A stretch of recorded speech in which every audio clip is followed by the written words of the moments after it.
এক বিকেলে জানলার পাশে বসেছিল ছোট্ট তুলি। বাইরে টিপটিপ বৃষ্টি পড়ছে। মা রান্নাঘর থেকে গরম ধোঁয়া ওঠা 2 কাপ চা আর বিস্কিট নিয়ে ঘরে ঢুকলেন। তুলি মুখ ভার করে বলল, মা, আজ তো বৃষ্টিতে খেলতে পারলাম না, আমার খুব মন খারাপ।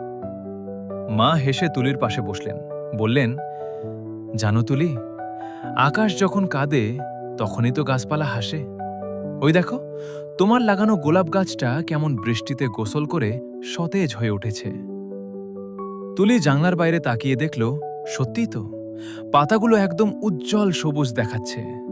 সে মায়ের কাঁধে মাথা রেখে বলল, মা, তুমি সব সময় সবকিছুর মধ্যে আনন্দ খুঁজে পাও কিভাবে?